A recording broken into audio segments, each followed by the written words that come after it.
Okay, we are going to recess from our regular meeting at this time to hold our public hearing. Do I have a motion? Motion. Seconded. All in favor? Aye. Opposed? Okay, this is a public hearing on the Code of Conduct and the district-wide safety plan. I believe Mark is going to take that over. Mark Lambert?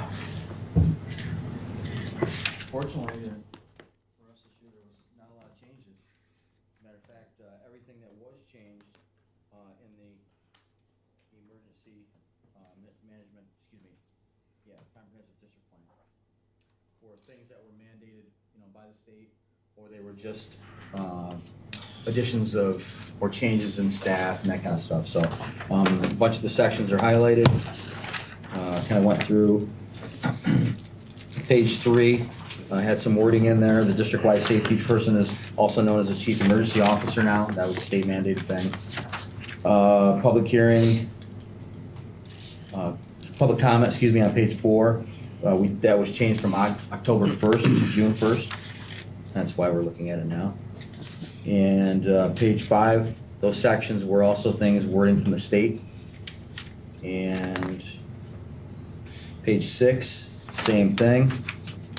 Some changes in wording on how many lockdowns and all that kind of stuff we do. That wording is page 6. Page 7, the wording that's highlighted at the bottom of that section is a change in the description on how we have access to our buildings. And that's just that wording. Same thing, page 8, they talk about some of the things we've implemented safety-wise.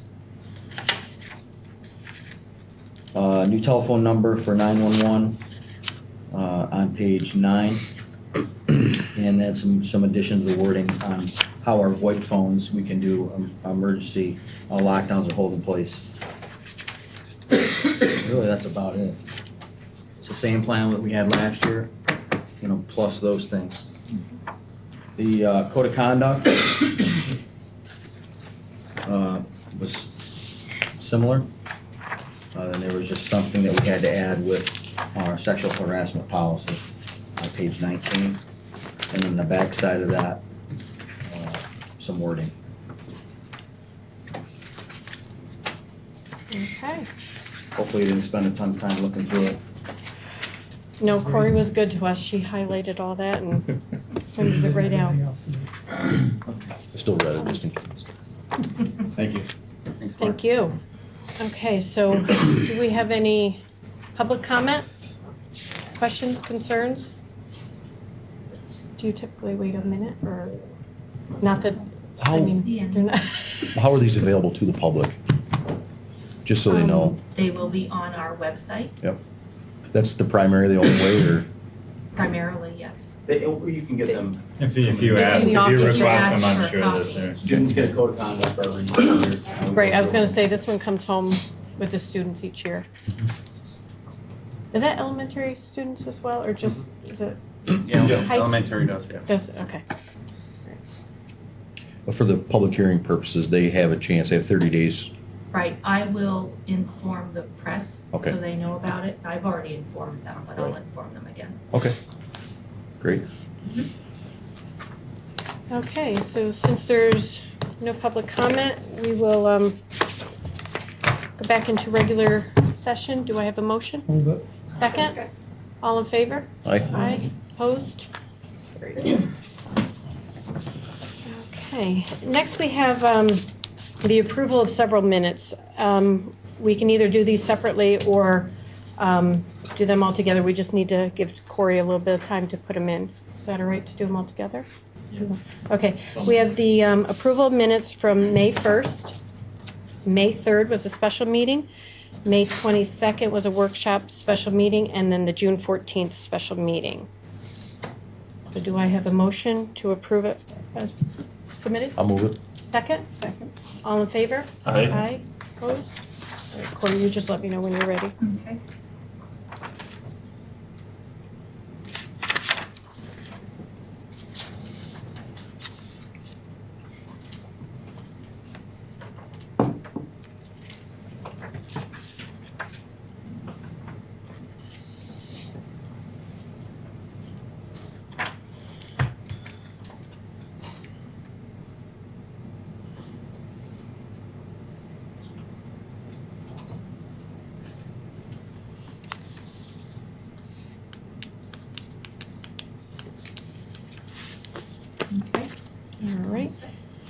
Next, we have the approval of the CSC's Cpsc recommendations. This was quite lengthy this time. If there are any questions, we will have to take that into executive session. If not, I would seek a motion to approve. Can I ask one question about it? Sure, as long as it Just as, doesn't. it's a framework about how care is provided, like at home. We have a framework where, is it staff that goes to the individual homes to do that? Depends on the situation. Okay, but We have some where it's our staff, and we have some where we contract, and it's private contract. okay, that's the one that stuck out to me, is that you just saw the in-home services, and I just didn't know how we Provided those did that. services, right. Okay, thank you. All right, so do we have a motion to accept? Second? Second. All in favor? Aye. Opposed? Okay, public comment. Let's see. Were we, Corey, can you remind me where we had Steve? Presentation. Okay, so Presentations, yes. not now. So if there's any other public comments? No? All right. Well, this is moving right along. I'm getting nervous. Okay, so we are up to number 5, discussion items. Does anybody have their board meeting evaluation form completed? If not, we can do that for this meeting. Okay, I'm getting the... All I right. could email that out. Okay. That's better. Yeah, I have my Email it out copy. I again. did not do it on the last meeting, but I can do it this meeting, so. All right, so we will complete it for this meeting. Next, we have the continuation of the May 22nd discussion. This was on the building use fees and insurance requirement waiver. Roger did provide the hold harmless agreement. Did everybody have time to review that? Yeah. And this was approved by Utica National, this language and everything? It's Utica National's template. Okay. Okay, so, and I believe it was our agreement that we were going to remove the fee for the use of space for the nonprofits. That's still, and then the fees, the building use fees will get set again at the reorganizational meeting. So I don't know if do we need to adopt using this, or we just start using this as? Hold harmless agreement? Right. No, we just put it as part of when they sign up. When they sign up for the thing? Okay. All right. Next, we have the NISMA annual conference. Was everybody able to check whether they were going to be able to attend or not? So that opens up July 16th. 16th? So you could let us know next meeting. Okay, yeah, we have July 3rd. So if you haven't done so, or if you do know, Corey, I do plan on attending. Okay. But if you need to check, just let us know definitely at the July 3rd meeting. Get those rooms booked. The Scholastic Achievement Dinner will be held on October 22nd at 6 p.m. And the Workers' Compensation Alliance for the 1819, Butch, you're still interested in attending that? All others are alternates, so if time allows and somebody else wants to accompany Butch, just let him know. And I believe the meetings are on here, right? November 9th and April 5th? Right, we received some correspondence. Other correspondence. Okay. All right. And then the advisories committee. I didn't hear back from anybody the last time we questioned whether you wanted to stay on the same committee, so I assume that everybody was happy with where they were at, and so we'll just keep that the same for the reorg.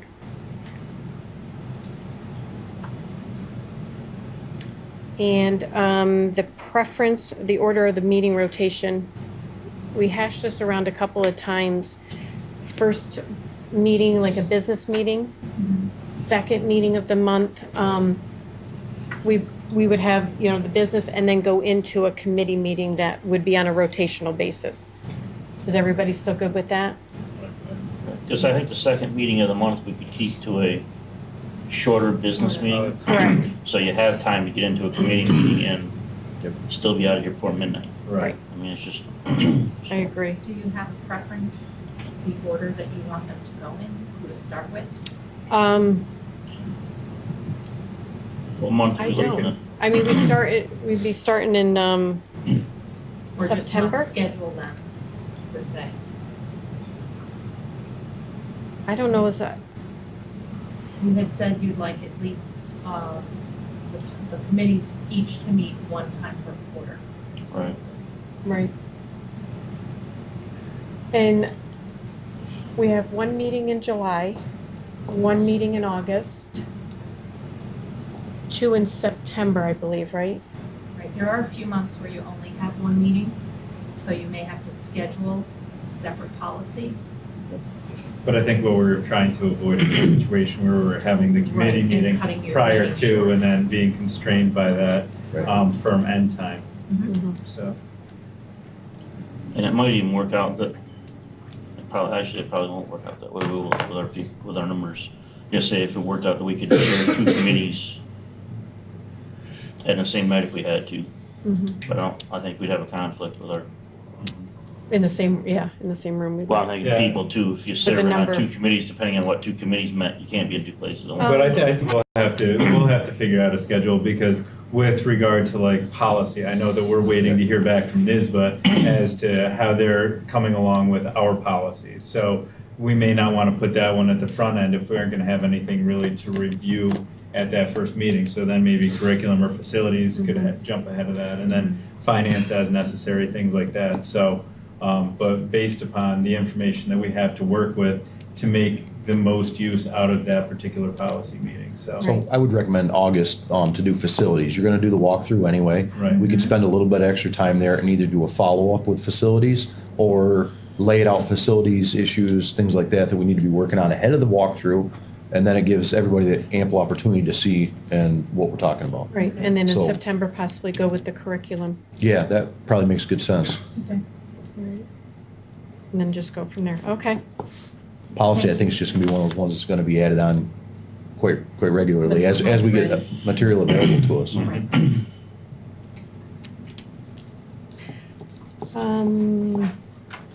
Now the curriculum, is this, or I'm sorry, the non-residents. This will be, that rate, if decided, would be in the reorganizational rate. I don't have that figure again. We had a total, Roger, you had given me that before. 8, I think. 8. Wasn't it, Corey? Was it 8? There were 15 last year. We have 4 paying families and 1 staff family. Okay. And the 4 paying families, I think, had a total of 9? Students also. 9. Okay. So six went off then. Yes, we're Yep. going down. What's everybody's thoughts on that? I would keep it the same rate out as they wind through. That would be my recommendation, to just keep it to where it is. You've lost 6 in 1 year, and 2 attrition is going to be, Well, we're not accepting new non-resident students. So just through they are attrition, it's gonna just be gone. keep dwindling, so, Right. okay. So, yeah. Is everybody in agreement with that? Or we can talk about the opinion? reorganizational, but Yeah, agree with Don't have an issue with that. keeping it the same. Okay, number 6, we have correspondence. The orange peel, I thought that was amazing. And then we have the July 3rd reorganizational meetings. We've changed that to 5:30, that meeting, for the July 3rd meeting. You received the workers' compensation memo, the date that I just read. And then we also received a letter from Brian Latourette seeking support to remain as our representative. He needs a nomination, right? This is a Coming consensus, Just- what we did okay. last year. Yep. And I'm in make a agreement motion out with of it. that? Sure. Yep. Okay, I'll make a motion that, out. I'll second All in favor? Aye. Opposed? All right. Will you send that? Yes. Okay. Mhm. All right. Presentations. We have Stephen Dutcher here on the Trail Association. He'll provide us a little information on that. Good evening, everybody. Hello. Good evening. I think pretty much I know everybody in the room, so we'll go the introductions or the formal ones. Probably you know me as the floodplain manager or the code enforcement official for the town and the village. I'm here as a representative of the town, but I'm not here as in either capacity, if that makes sense to you. One of the initiatives that, did everybody get a copy No, down I need there? one. One of the initiatives that our supervisor, many initiatives that he started, he wanted to have trails in and near the village of Walton. He saw them as a good way to pull the public in, hold them here for longer than 5 minutes. So he and I had many discussions about where to put trails. The DEP property, as we all know, DEP has bought plenty of property in our town, in our county. So we hatched this idea of creating a trail that's actually right up here on the hill. Excuse me, Bear Spring Mountain and South Mountain. So if you look at the map that I just handed out to you,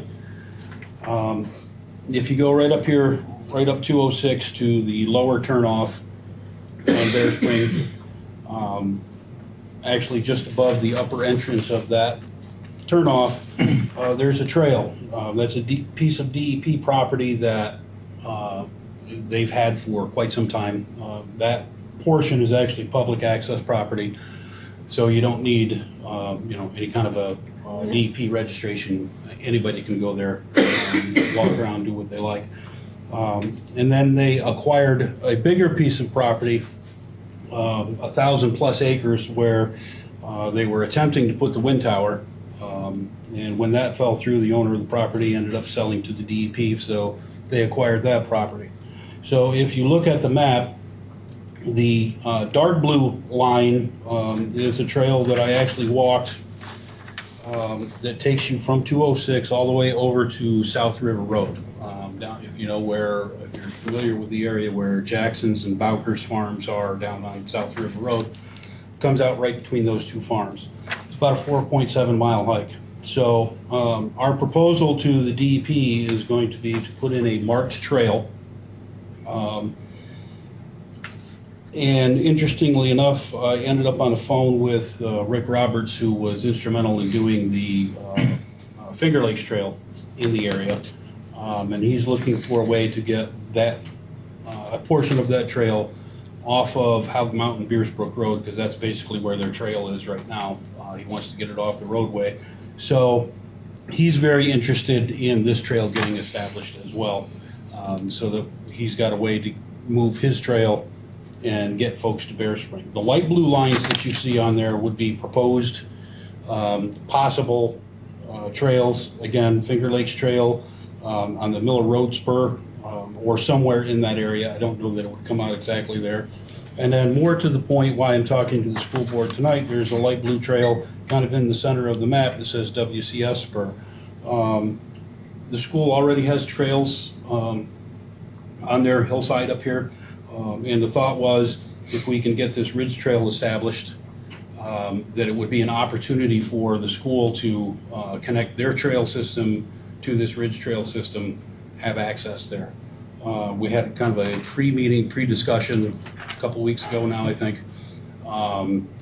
I understand there are security concerns, and I just want to make you aware of what it is that we're up to at the town and let you know that there is an opportunity here to connect that trail, possibly have more trails for training for cross country and that sort of stuff if you've got direct access to it.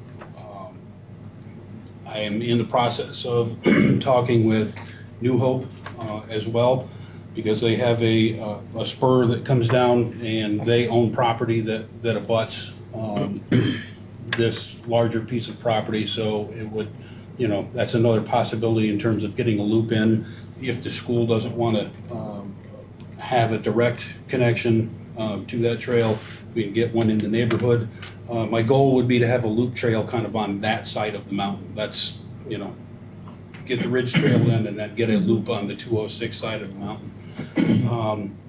Excuse me, at an absolute minimum, I think the school could be instrumental in getting groups involved, school groups involved in establishing the trails, maintaining the trails.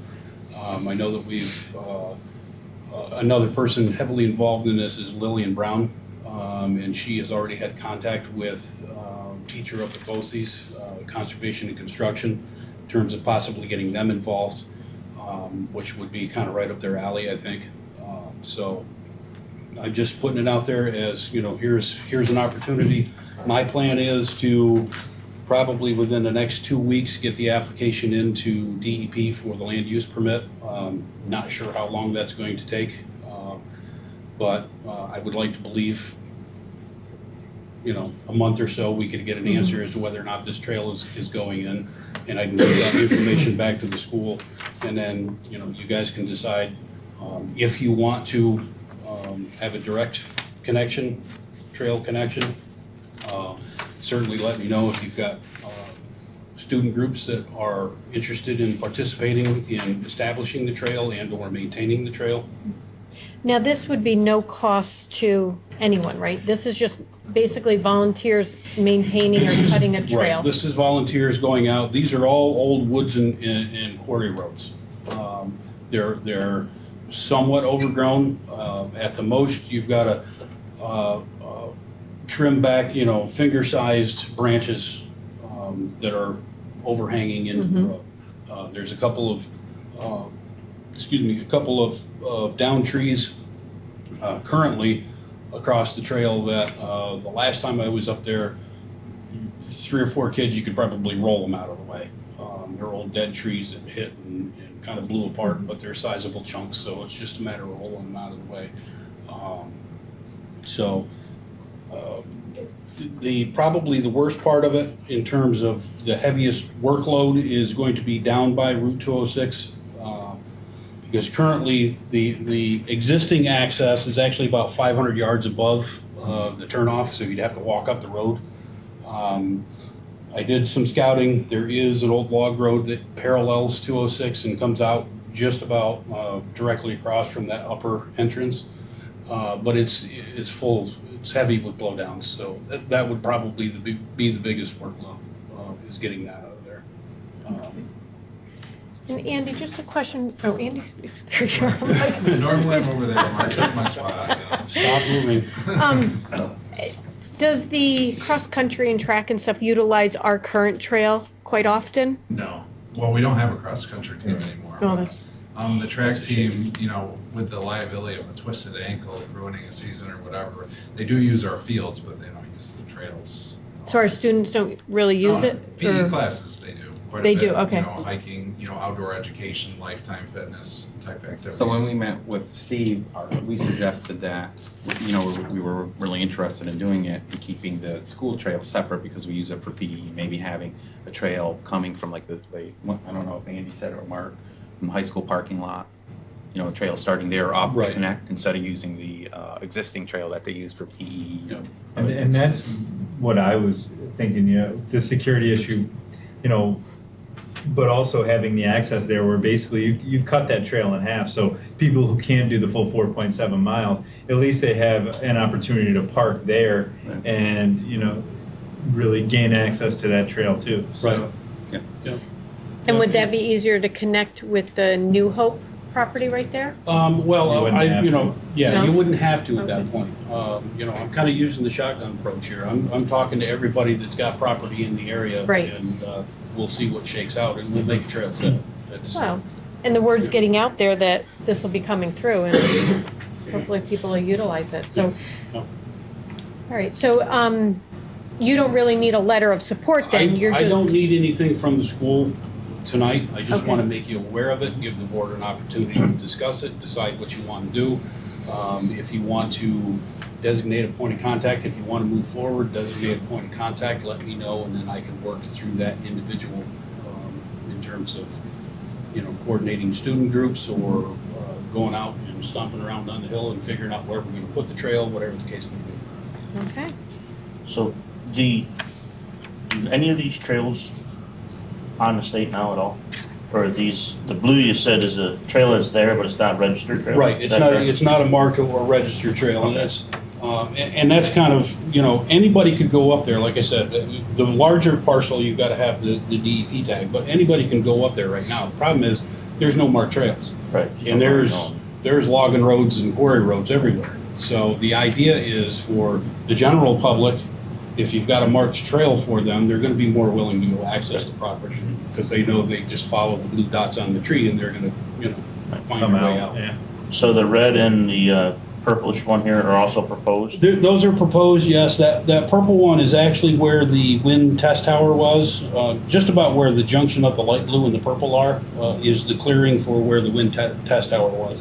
Actually haven't scouted it. There are obviously some roads in there. And then the red one is what I call the South Mountain Loop. That's fairly easy walking. I think it's 146 feet of elevation gain. I mean, once you get up there, it's very easy walking. Beautiful area, absolutely beautiful. But that brings you out to another quarry that you can get some views south and east. They're not real great because, of course, it's an old quarry and the trees are growing back up. And, in the future, there's also another clearing for those of us that are old enough to remember, been kicking around here a while. Way back when, they cleared off a portion on the tip of South Mountain or the South Mountain Ridge down there where they did hang gliding. They'd hang glide off of there. On the Olmsted property. Yep. They'd hang glide off there and come down and land in the flats. So that clearing is sort of there. Until I get there, I don't know what kind of views you're going to get, but I'm kind of hoping that there's still some views there. It's up here. Well, I think coming from, and it doesn't really matter where people access it from, but if you look right behind the tennis courts, that's a pretty gentle ascent right up through the topography there. So, I mean, that's to connect the trail wouldn't be too bad. Yeah. And if you're looking at volunteers, it's not, there would be some efficiencies to be had if we were connecting to the existing WCS trail system. But with security being a concern and this being volunteer labor and people out marking it, then, it's as much, looking for the adventure as it is, one offsets the other, so. Yeah. And, having hiked it, it's not for the faint of heart. No. It's 10% plus slopes to get up to the notch and then more of the same past the notch. So, but I'm looking for some alternatives there as well, so that at least if you get to the notch, you don't have to lose all that elevation just to gain it all back. I think there's a way to scoot up the hill from there. And I've walked the school trails. When you get to the kind of the high point of the school trail, you look uphill and you're looking at ground right here, so it's pretty steep in there as well. But that all adds to the adventure as far as I'm concerned. Makes it interesting. Mm-hmm. Well, thank you. Thanks, Steve. You're quite Keep us welcome. informed, after you submit that as well. Absolutely. Anybody else want a copy? I got extra here. Just out of curiosity, Steve, do you know are these on 25-foot lines? I don't remember. Okay, I think they're 20 footers. Yeah. 20? Yeah. Should be, On top. should be 20s. Okay, thank you. The dark ones are the hundreds. All right, next we have the lunch proposals. Right, so we have an opportunity to, we definitely have an opportunity to serve free lunch at the elementary school. As you know, we serve free breakfast pre-K through 12. So our question, and Tim will talk a little bit more, is do we even want to do it or entertain pre-K through 5, or do we want to do pre-K through 12 with free lunches? I'll let Tim talk a little bit about it. All right. I'll do the best I can with that. So Kim, unfortunately, Kim couldn't be here tonight. This was actually something she presented to us And we need, and unfortunately, we need to know tonight because the Right, grant because has we to need be. to let them know by the state know by the 30th.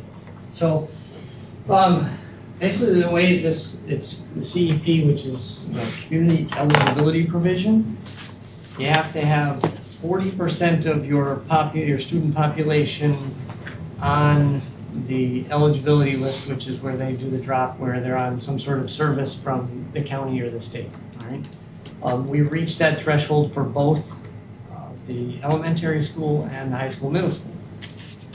The elementary school, when they went through and figured out the projections, it's kind of a break even to offer both free breakfast and free lunch for all students, based on the percentage of the population and what the reimbursement rates are. They figure it'll be pretty close to a wash to offer that. In the high school, middle school, not so much. We're just barely above the 40% amount, and the projection is that it would cost around $50,000 a year in lost revenue. And it's really just because they are reimbursing us at a smaller amount. Free breakfast is, free lunch is like $3.25.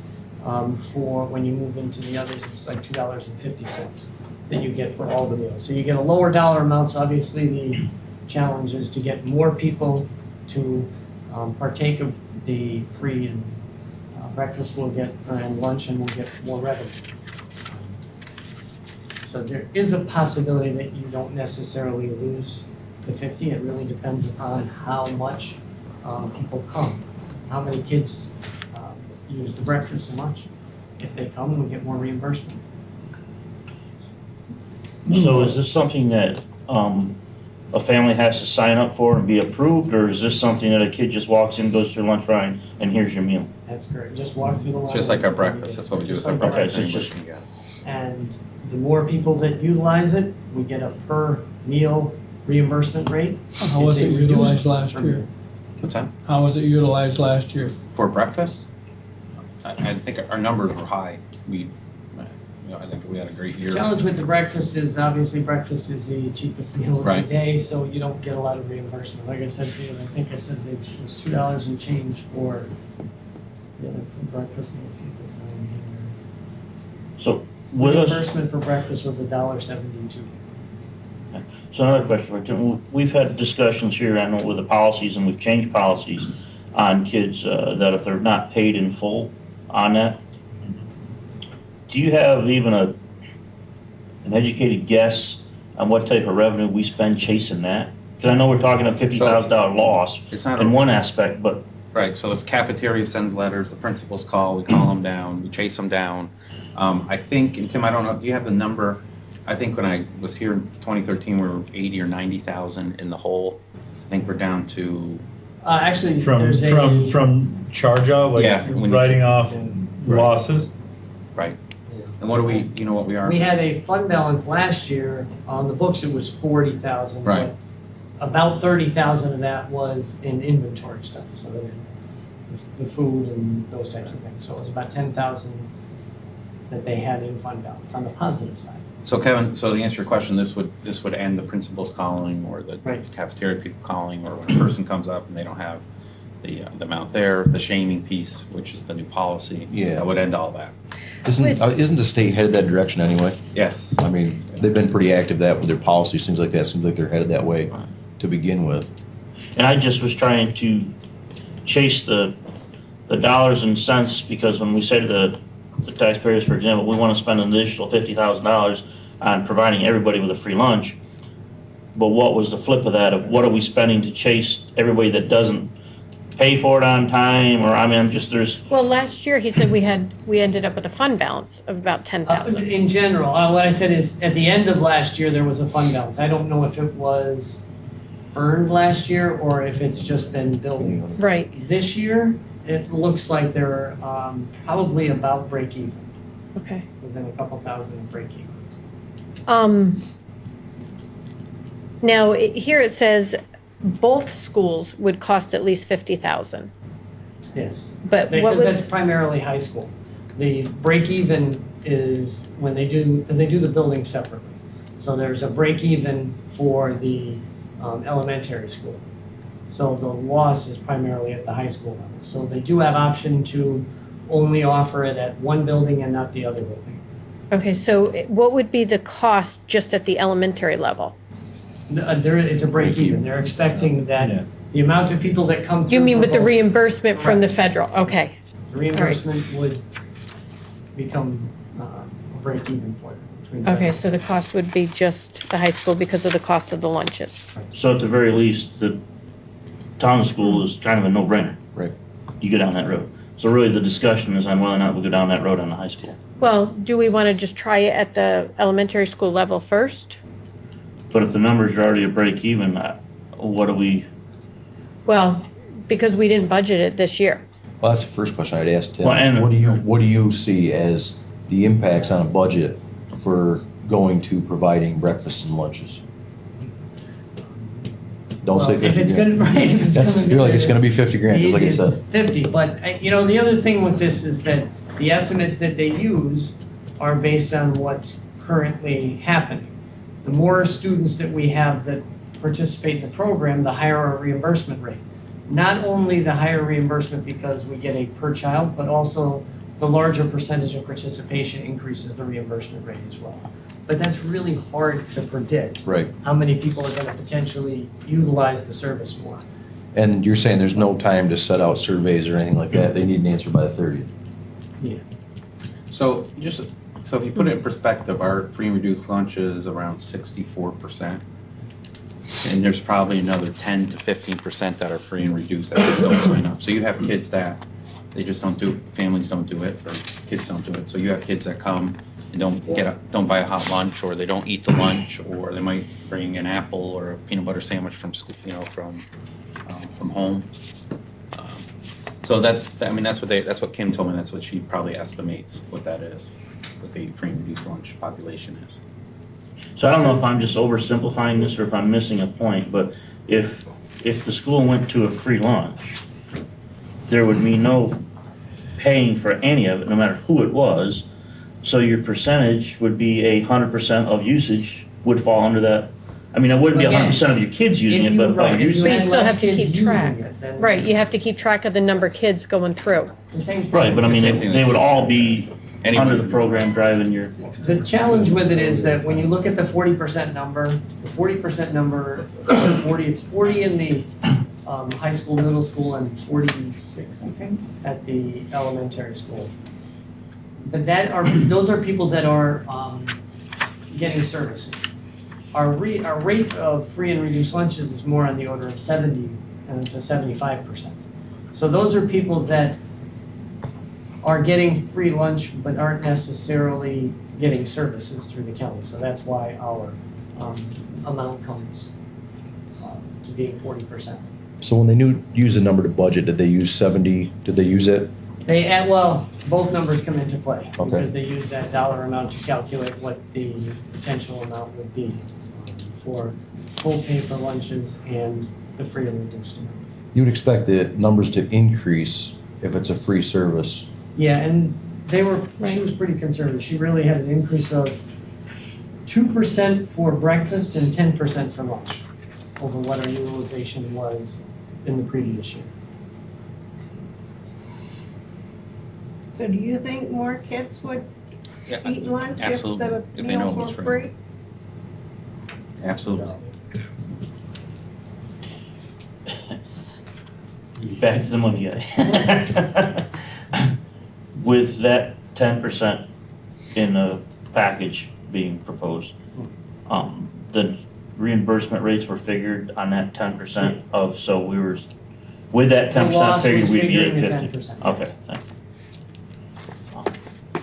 So is it safe that the 50,000 is kind of the ceiling of our loss, or is that middle of the, I mean, would we end up possibly at 70? It would be hard to believe that you would get there because in order for that to happen, you would have to have less people come through lunch in order to, get less reimbursement. Well, and, going with what Kim has suggested, she believes, you know, that we should start with the elementary and continue with the free and breakfast and at the middle and high school and try it for a year to see if the increase, you know, the numbers increase at that level first, and then to anticipate the high school. That's why I'm thinking. You're right, though. I mean, the shaming and all that, you know, that policy, you know, That goes away. right, that goes away. Right. Well, and that really goes away, but there's another piece of that puzzle too, is that at a certain point, uncollected debt gets transferred to the general fund. So contributions from the general fund will be paid for that uncollected debt. And Tim, what, is the debt 30 this year or 25? I can't remember, something, what the debt was. Well, at this point, like I said, at this point, I'm looking, just quickly looking at it, Right. it was about break even for revenue versus that. And that's district-wide, I don't know by building. Okay. That was just district-wide.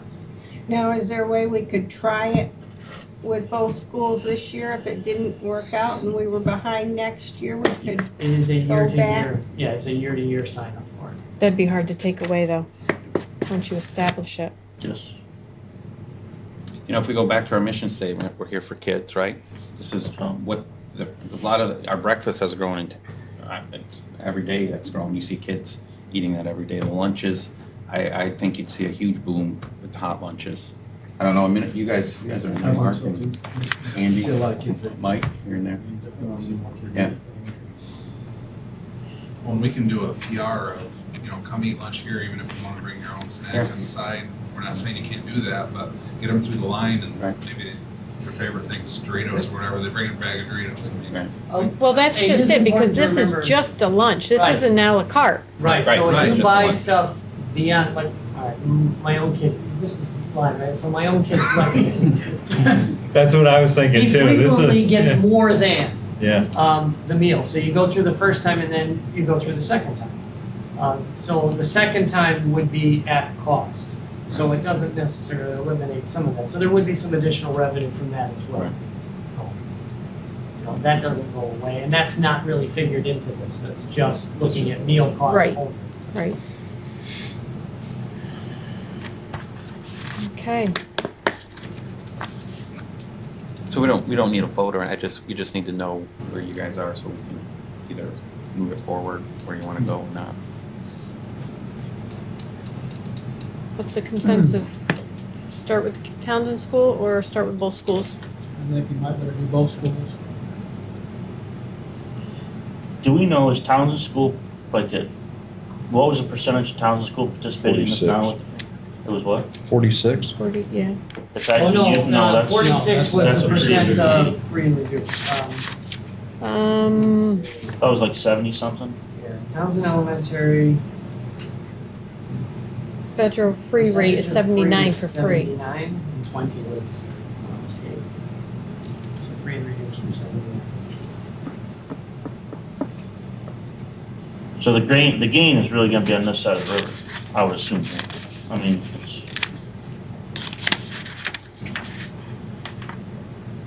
and I agree. This side was Here be it's 71. 71.28, so.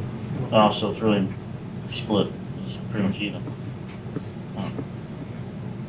Again, the biggest part of that is because that 49 and 40 number is a sliding kind of a scale. So the more people that are on services, and that number goes up from 40 to 49, the greater the reimbursement rate.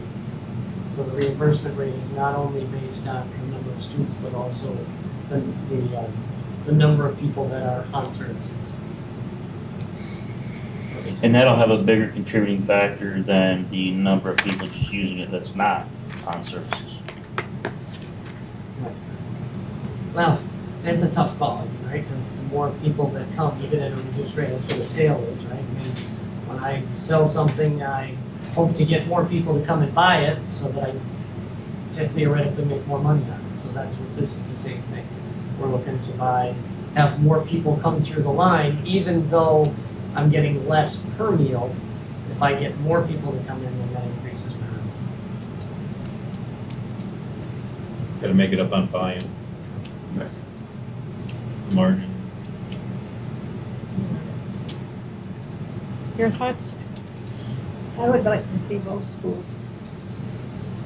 Because the kids, the teenage kids need that food as much or more than the little ones. They expend more energy and whatever, and they need a good meal.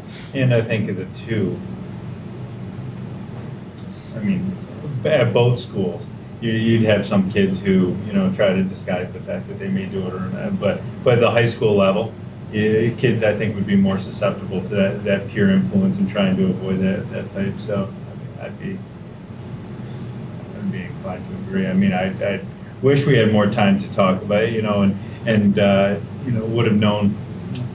I wish we all had a little bit more notice. I know that you guys just got it too, so we could have factored it in the budget, but. Your thoughts, Braden? I think the state's headed that way anyway.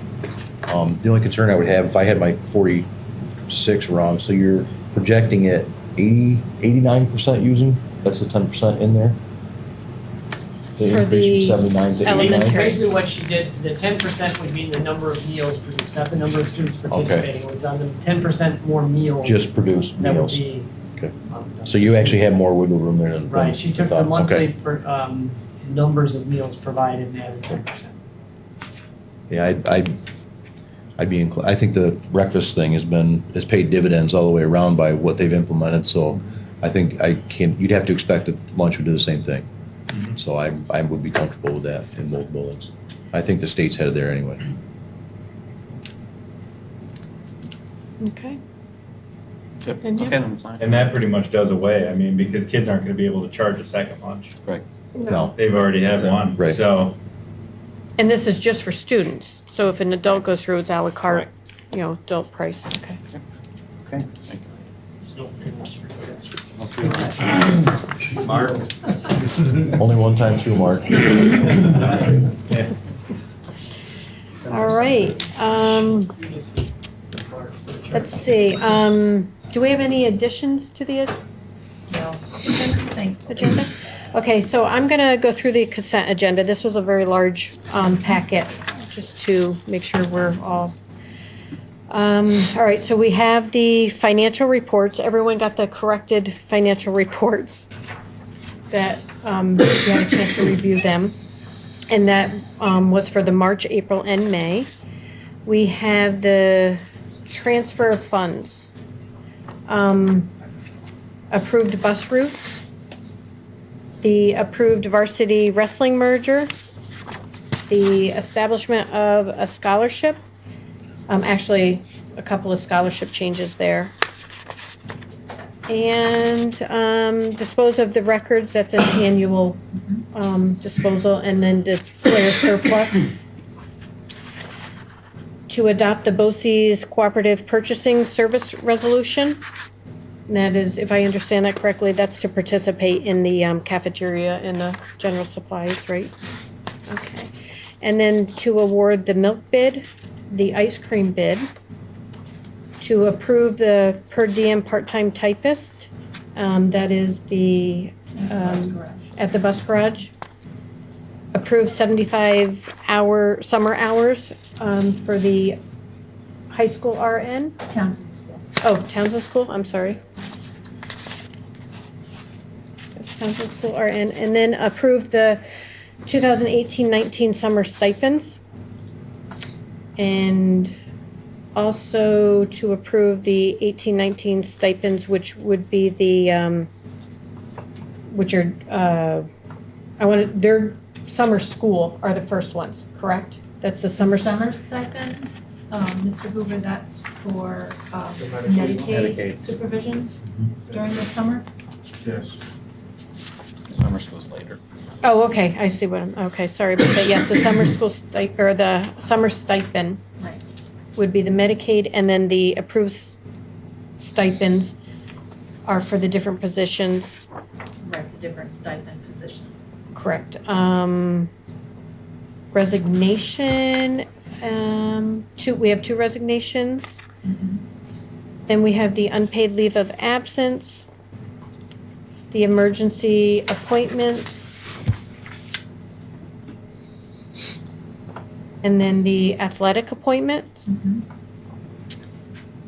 personnel appointments, and that is where I'm getting confused. That's where we have the summer school, Right. custodial And help, the food. Grade and department cheerleaders. Yep. And that is all of them. Does anybody have any questions on them? I do have one question, not necessarily that we have to pull it, but does anybody else have anything that they want to pull?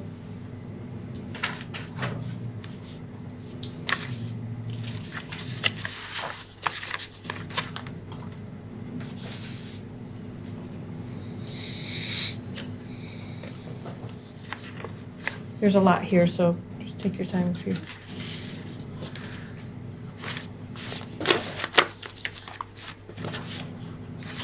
I'll ask my question. The transfer of funds, Tim. We have a policy with anything over $5,000 needs board approval.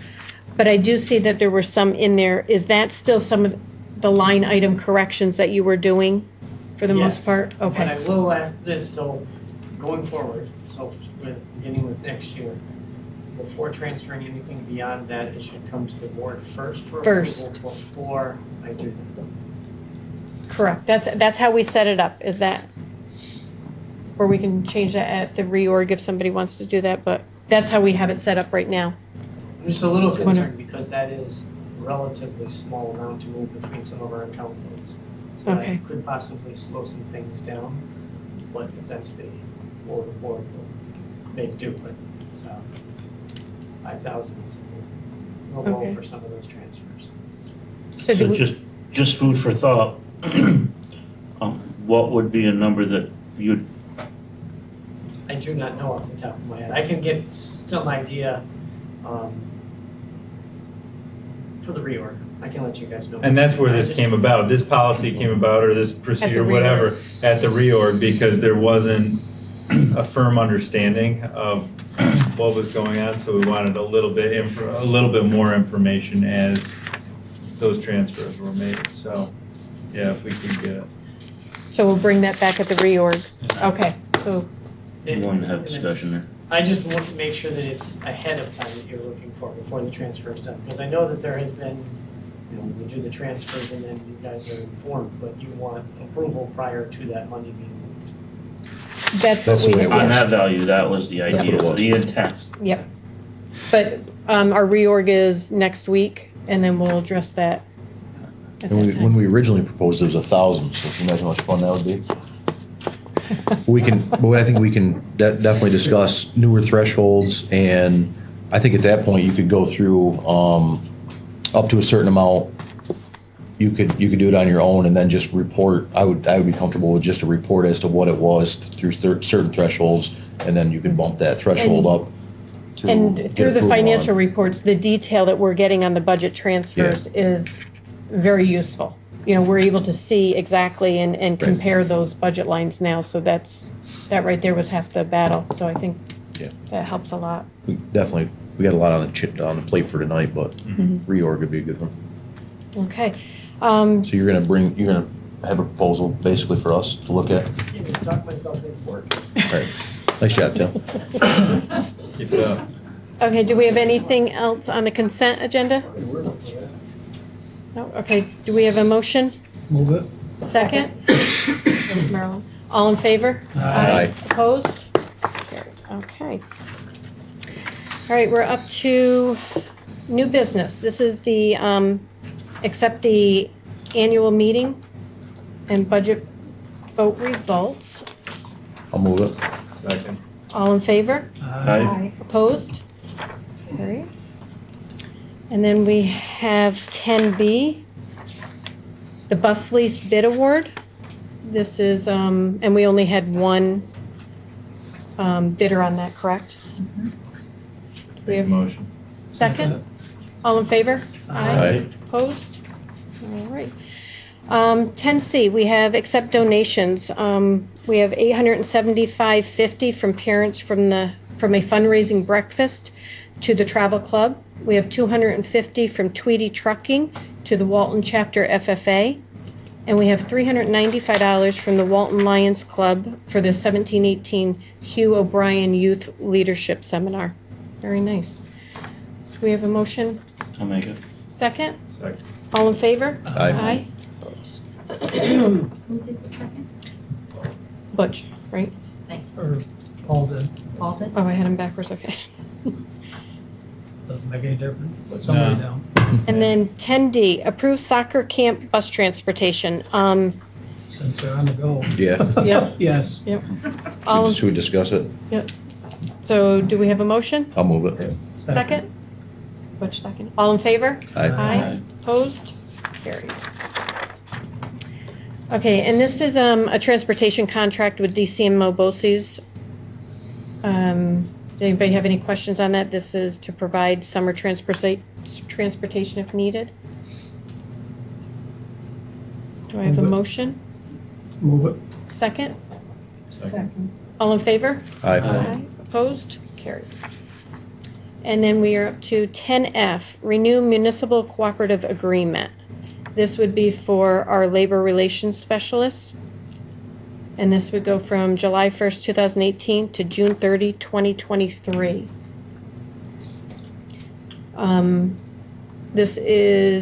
This labor relations specialist is shared amongst six? Four other Oh, 4 districts. schools?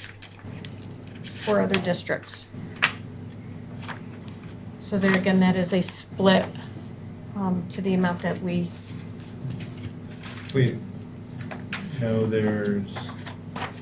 there'd be 5 others, right? Shenango, Forest, Six Downsville, total. Harpersville, Unadilla Valley, and Windsor. And then us. Yeah, 6. let me just get up to my, sorry.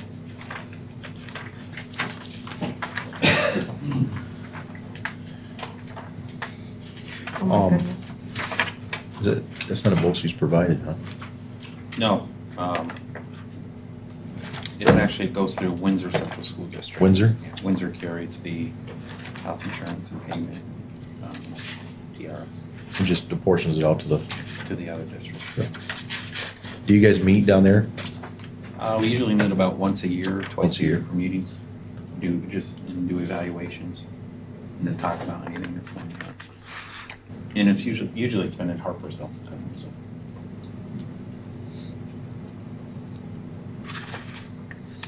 Okay, do we have any other questions on this? Do we have a motion? I'll make a motion. Second? Second. All in favor? Aye. Aye. Opposed? Motion carried. Okay, next we have the shared school business manager. This is July 1st, 2018 to June 30, 19. This is a shared position, as you know, with Downsville Central School. I'll move it. Second. Second. All in favor? Aye. Aye. Opposed? Carried. Can we extend that date on So I was gonna say, so I Okay, guess take I that have out to to do that thing by the 23rd. third, huh? that? And thank you. All right. Next we have 10H. This is the approved middle school 2018-19 school comprehensive education plan. And this was, let me think here. Okay.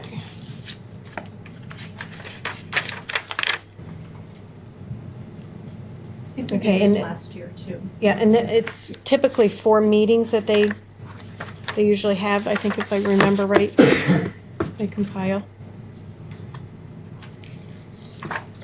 I like this format. Jane did that. Yeah, I like this. I mean, it was very easy to follow and read through. I thought that was very It's nice. from the You state. gotta follow it, it's from the Yeah, state. you don't have It a is- choice. Yeah. Well, it just easy on the eyes, after reading, It's very nice. Move it. Second, Second. all in favor? Aye. Aye. Opposed? Carried. All right, and then to approve the high school 2018 school comprehensive education plan, that's 10I. And do we have a motion? I'll move it. Second? Second. Was it you? Okay. All in favor? Aye. Opposed? Carried. And then, oh, I'm sorry, I think I misspoke, middle school, high school, okay, and then we have the 2018-19 District Comprehensive Improvement Plan. That's the third one. Or, do I have a motion? Getting ahead of myself. Motion approved. Second? Second. All in favor? Aye. Opposed? Carried. All right, we have, the 18-19 contracts and amendments. I would like to pull this and discuss an executive session. Does anybody object to? Okay, so that we're gonna pull.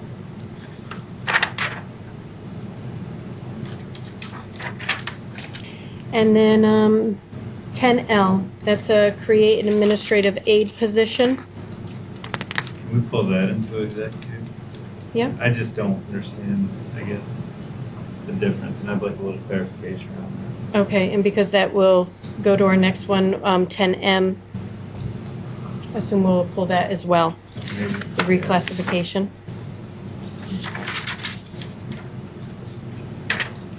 All right. 10N, we have the appointments. And this will be, let me just find it.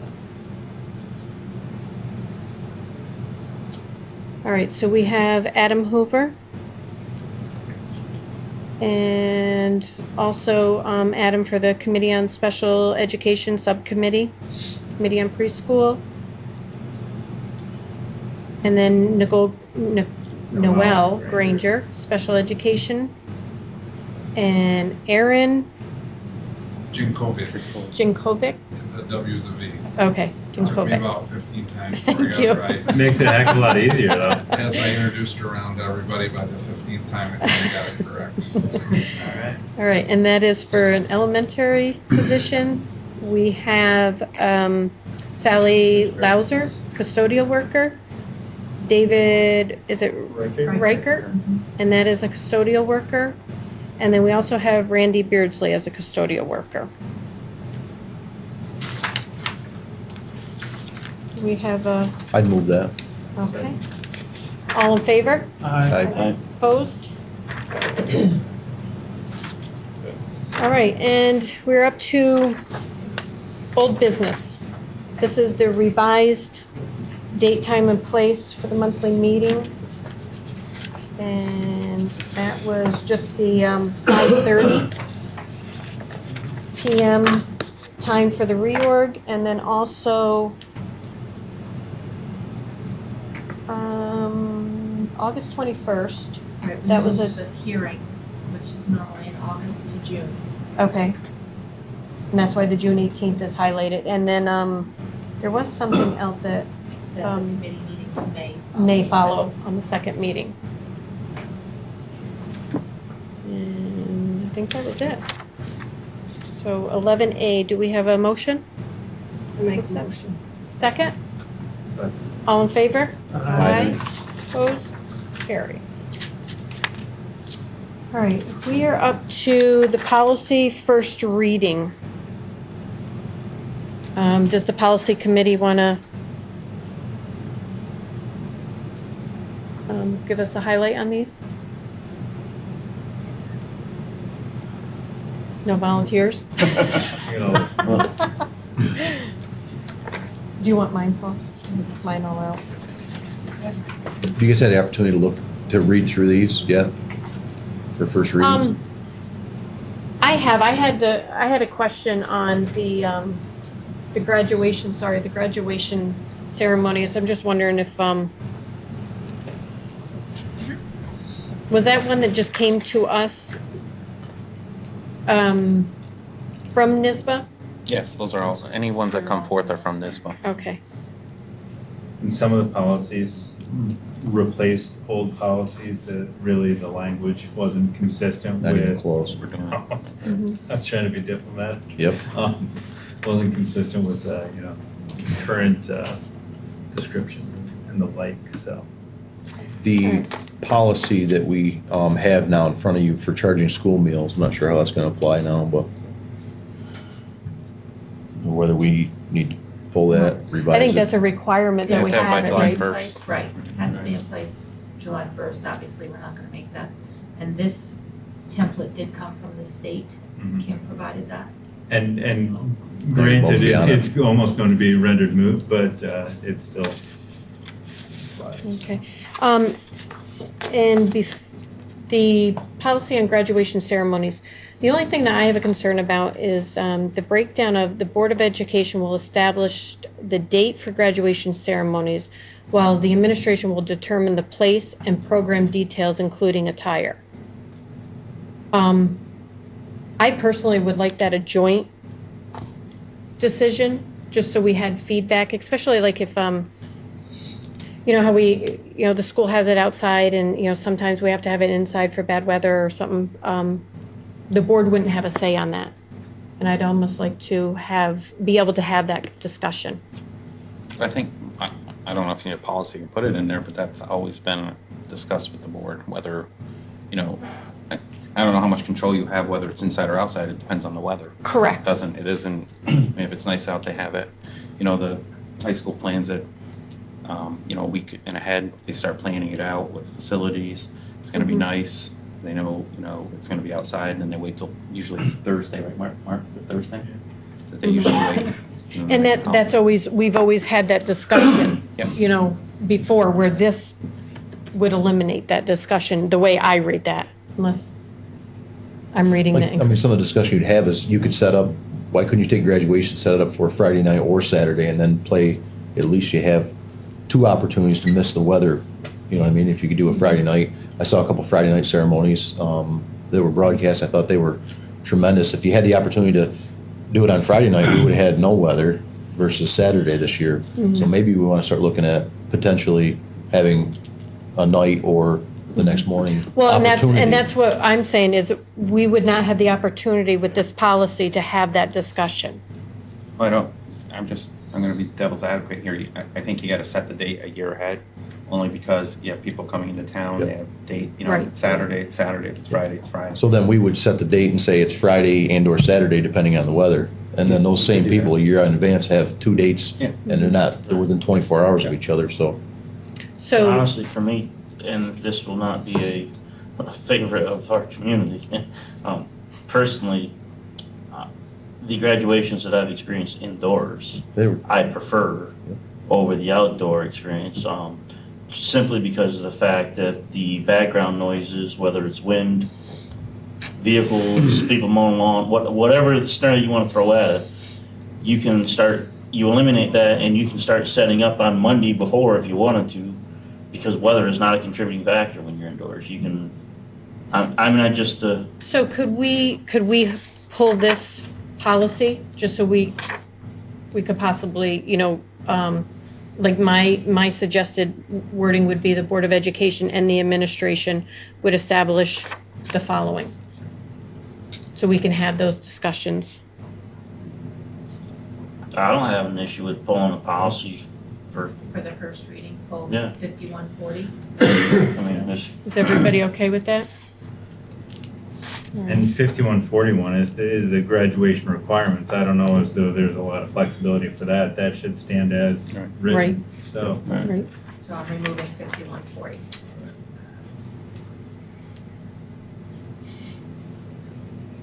Okay, so do we have a motion to adopt these as policies for the first reading for 5141, graduation requirements, 5164, diploma and credential options for students with disabilities, and 8505, charging school meals and prohibition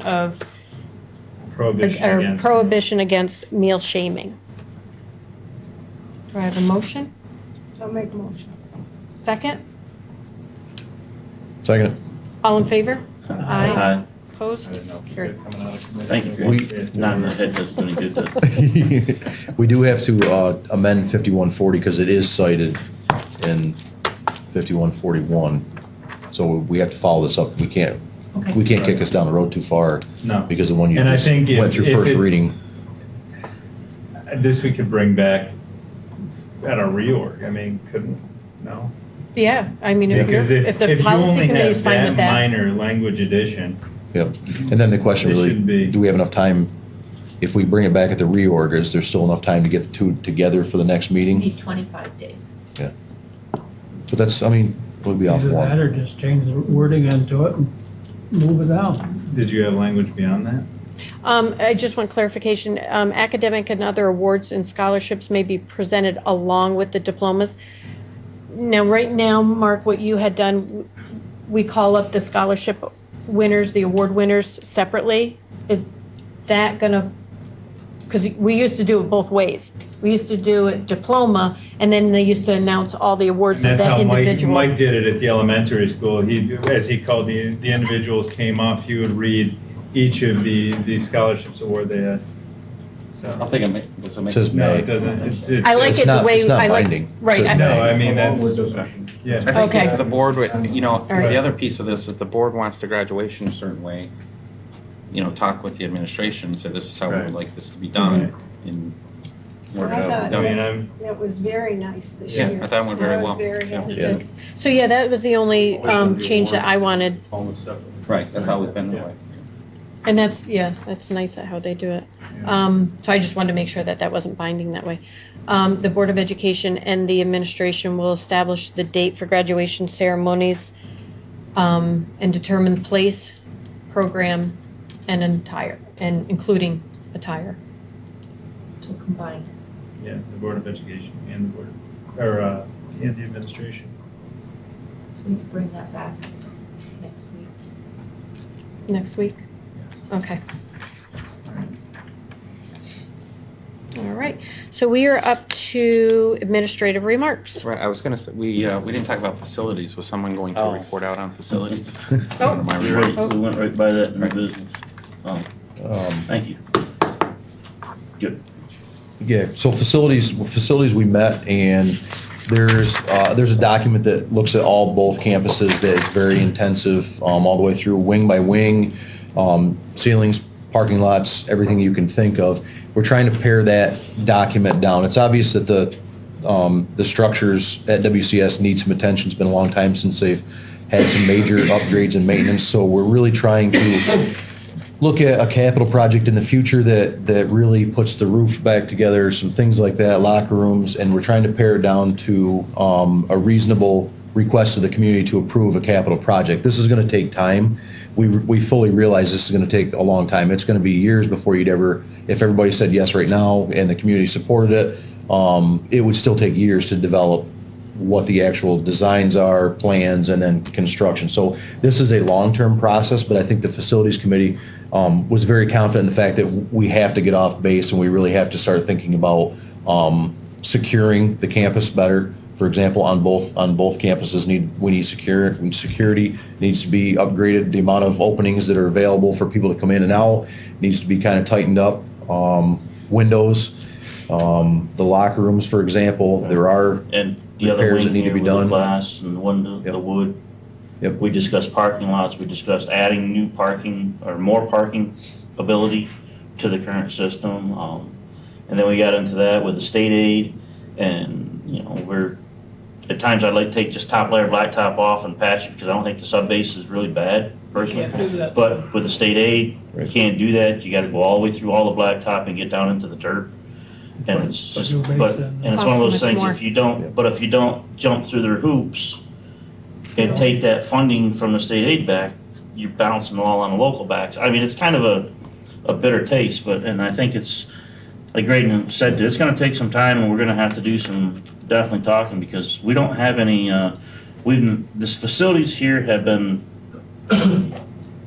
they've shortchanged because of money, I guess I would put it that way. I don't want to say absolutely neglected, because our staff is doing Right. the best they can with the resources that they have available to them to go at it. But there's really, everything you look at, there's no $20,000, $50,000 fix. Mhm. It's all, And a lot of It's been quite a while since we've had, done a capital improvement here. And like I say, with any building, as we've learned before, if you don't put some money back into your buildings, next thing you know, they go down more and more, and it's gonna cost you twice as much for 3 times as much. And That's what Particularly I- when most of the significant issues revolve around the roof, which everything is underneath. Right. And that's what I This- was gonna ask, can we wait that long to get a capital You project? have It's to. gonna take that long no matter what, because once you look it over and go check this out and that out, and then, put it before the public or, get it approved by everybody, it takes a long, long time. I think we really hope to have that master list pared down to what the real needs are. Staff has done an excellent job at taking things well beyond their lifespan. I'll give them their credit. A lot of things that were designed for in these buildings are way past their lifespans. And just due to the good maintenance is the only reason why they're still intact. So we want to pare that big list down to what is really desperately needed for repairs and or upgrades. And kind of when we do the walkthrough in August, I think it should be on our shoulders to get together a short list to present to the whole entire board to walk through with staff and say, this is what we mean by the locker rooms. This is what we mean by the fire codes in the B. This is, and start explaining some of that stuff. Because once you touch one part of a structure, there's kind of a ripple effect on what has to be done to be brought up to code. So you can't keep avoiding working on certain things, but once you do open them up and start working on them, you do have to bring those to code, which involves a bigger ticket item. So we want to be pare it down as much as we can and focus on the needs. And the word that nobody likes to hear is one of our bathrooms, we're having fixture issues. Yeah. And the pipes are lined with asbestos. I mean, it's behind the wall, it's not out where students Right, are not exposed to exposed. it. But as soon as you open the wall, now Let you're that into an remove. asbestos abatement. issue. Right. So I mean, so that's what I'm saying, there's no Right. 20, 30,000, as soon as you get into that, and then you throw that word with a school. I mean, it's just, so we've got a lot of things going that we're gonna have to, and unfortunately, I think we're gonna have to do some meetings like we do with the budget forum, it's the only thing I can think of with the community, because it's not gonna be I think every that's a year we good let it go idea. longer and Right. longer, it's only gonna get worse, Right. but it's not gonna be and we discussed at our last meeting of coming up with a couple of hybrids, and then kind of getting some, pushback or input from the community, however you want to word it, on how far do you go? I mean, do you look at I'm just using numbers here, 5 million, 10 million, I mean, what do you add into your programs? Just what type of list do you knock off and have done with this capital project and the architect is looking into, what was the terms? It's basically what we can fund, How much funding you come up Yeah. with. Right. because the state governs our percentages, and Tim could give us more on that, obviously, than I can, but there is, not exact numbers, but explaining the details at this point. So We also we're went- chasing that too. We went back through the old, all of the old engineering reports, and one of the things that came up as a hot topic again, obviously with Townsend School, is the K-wing being below base flood elevation. Well, they have a report, an engineering report, that's as simple as sealing up all of your AC units and your vents are down low. So actually making a perimeter barrier on that to actually make that K-wing basically flood proof. With your permission, I'd be willing to take John Matheson down there and see. I know the local flood analysis targeted that wing and had specific recommendations that tied right back to the engineering reports from '06. And I would ask John Matheson from CWC to walk through it probably as early as Friday to say, is funding available for this? Is there any way we can get help to do this so it's not a capital project on the community to pay for, but it's part of the flood resiliency programs that are going out there? And if everybody's comfortable with me having that discussion, we could try to bring back a package.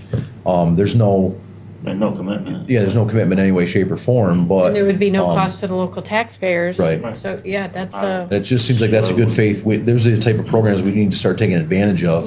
It's not going to fix the whole building down there, but if you can take one piece of it and there's less cleanup on one wing, that's saving a lot of time for custodial. And I remember after '06 that was pretty well decimated. So if you guys are comfortable with that, I would walk that through and try to get a proposal out of, I'll actually work with Steve Dutcher too and have him probably formally bring the proposal forward as what's available.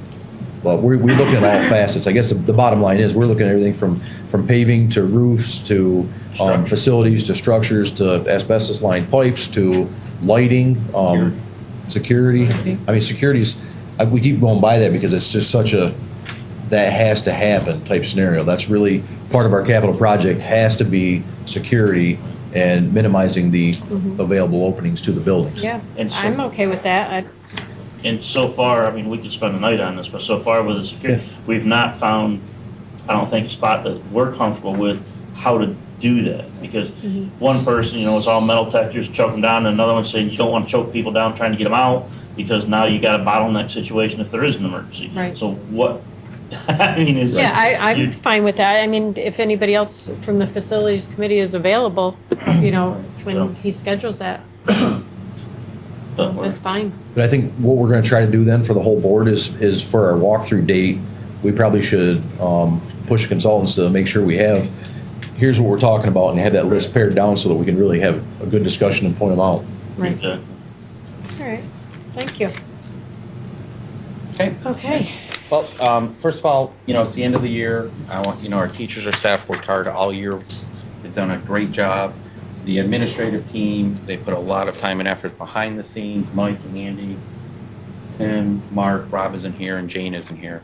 But really, a lot of that stuff is done behind the scenes. Then we push our initiatives out. And, you know, at the elementary school, Mike's done a great job pushing all our new initiatives. Andy's first year as a middle school principal, done an outstanding job. We welcomed Adam mid-year, right? Was it mid-year? He's done a great job, and he actually took over when it really got heavy with all the meetings. So thank you. And Tim's done a wonderful job stepping in. Does a great job.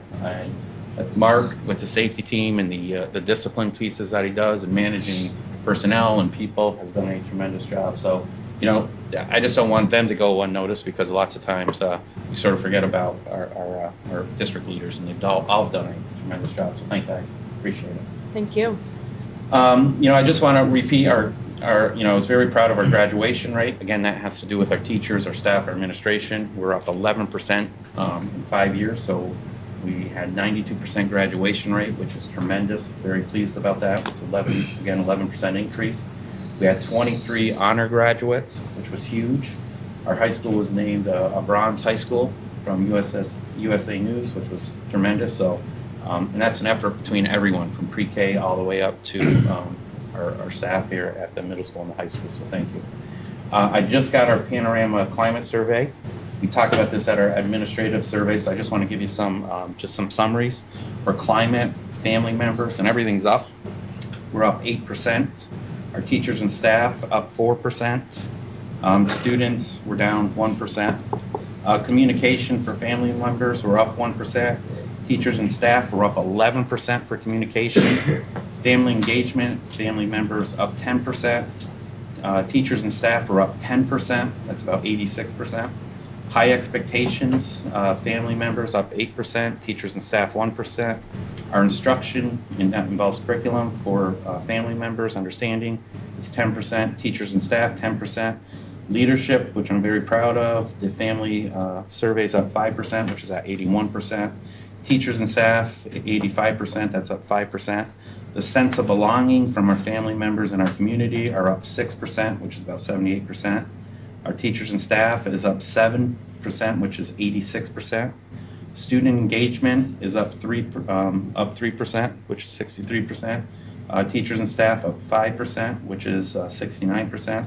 The support from the district for family members, 74%. We're down 1% on that. Teachers and staff, we're at 78% for that. Collaboration with teachers and staff, that didn't change. We're at 69%.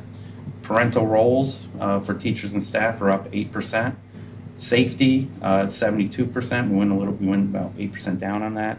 And supportive relationships, 79%. And we're up about 3%. So it was really a banner year for our district. For our survey, everything seems to be up on that, and the staff and the family members, which I'm glad to see. Communication and leadership all across the board. So, you know, I think we've done a good job, and I think our leaders and our administrators have done a really good job communicating and getting the word out about what's happening in our district. So, the next one, I just want to go over just some things for the summer. We're offering our free lunch and breakfast this summer, and that starts July 9th. That'll be at both schools. Kim will have the times out. and that goes through August 16th. Our YMCA summer camp starts in July at the elementary school. Our summer school starts July 8th or July 10th. We have July 9th as teacher orientation. The driver's ed program, we're just waiting for state ed to approve the application. They told us that would be, I believe it was July 16th, we could get the program running. We're still waiting on hearing back from them. I did talk to Tracy, we'll have the car already.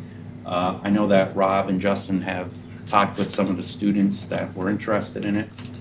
We were up to 19, but I think with some of the students working plans, and it also goes into an extra week that some students weren't aware of, so I don't know what that number will be, but we do have some time to work on that. And we have one position that is still open, which is at the high school, and it's a special ed position, but we ended up posting that. So we're in really good shape, I think, position-wise, when we open in September. So. Now, with the driver ed, you know, what was the max that they could take? Was it 20? I think it was 20. It was, I think they could take up to 25. Okay. And originally, I think they had 21 signed up, and then it went down to 19. Okay, so it wasn't that we were at max yet, so maybe some students thought that they couldn't get in, that maybe we should reach out to them, but that wasn't the case then? No. Okay. I know that Rob's done, calls home, he's contacted parents, Justin's done the same, and Karen, to make sure that they know that driver's ed was out there, so I'll keep you updated once we get that approved, and that'll be part of the summer program as well, so it'll be a busy summer here in Walton. All right. Okay, I think that's it, right? Nothing else? All right, and we have a need for executive session. We pulled 2 items, and then we will also, for the purpose of discussing contractual negotiations and matters leading to future employment of a particular person. Do I have a motion? Make a motion. Thank you. Second?